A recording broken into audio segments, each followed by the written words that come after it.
Hi, this screencast is meant to show you how to linearize your data using LoggerPro. As you can see here on the left, I already have my data copied and pasted in or typed in, depending on the situation. My x is my independent variable, my y is my dependent variable. First thing I want to do is label my x and y axes. That's always the first step. So you just double click here, and I get my options. The name, I'm going to name that time. The short name is the variable for time is t, and the units for time are seconds, which is just a lowercase s. And do the same thing here for the position, which is the y-axis. Short name is x, units are meters in this case. And you'll notice that it automatically updates your y-axis labels and your x-axis labels.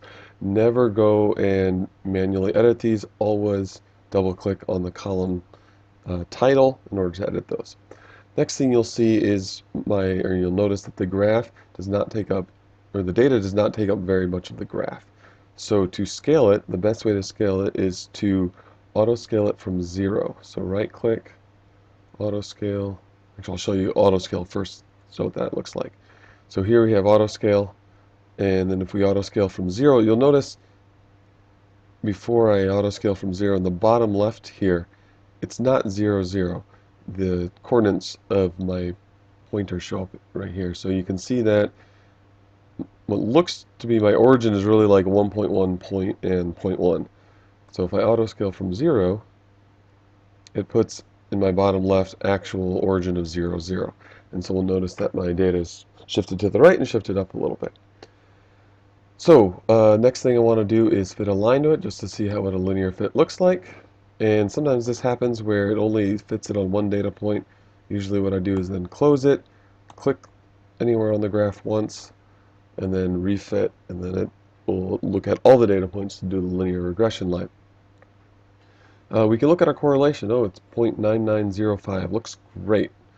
But if we use our brain a little bit, we notice with our over-under pattern, we have over, over, over, over, on, under, under, then over, over, over, over. And if you just look at it, you should be able to notice that that is a curve. It looks like an upwards opening parabola. So we don't want a linear fit for this data. A line does not describe this data very well at all. So if it's an upwards opening parabola, we go to our toolkit. We know we want to square the time, or square the x variable, which in this case is the time. So to do that, I'm going to go to Data, New Calculated Column, and then I'm going to call this time squared. Instead of using this little Shift 6 2 with a caret, I can make it look a lot better if I go over here, click on the superscript, 2, so I get time squared. These two, the short name here and the units, are really important you update it. If you don't update this, it'll cause a lot of problems when you evaluate your data later on. So the short name is not going to be t anymore, it's going to be t squared. And my units are still going to be seconds, but we've squared it so that I've got to do seconds squared. So this is all just the labels and the units. Now I got to do the expression. This will actually calculate, what the square of each time value is.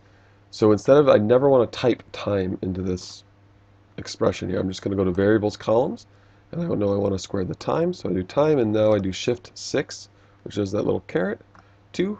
So just time squared, then I hit done. You'll notice that nothing changed here. It's still position versus time. LoggerPro is not going to automatically graph this new column. If we do look on the left here, you'll notice I now have time, position, and then time squared.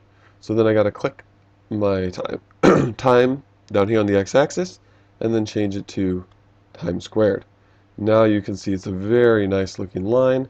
I can do a linear fit, and correlation's not that much better. I think the first one was 0.990, this is 0.999, but when we use our brains we see, oh, okay, this is much more linear. The data points are much closer to the line, it's not curving, all that good stuff. You can get your equation here. How to get the equation is you have y is your position variable. The x is now going to be time squared, and it doesn't change it in LoggerPro for some reason. And then the slope here is 0.1787 meters per second squared. And then the y-intercept is 0.04648 meters. Make sure you include those units there. And now we've linearized our data.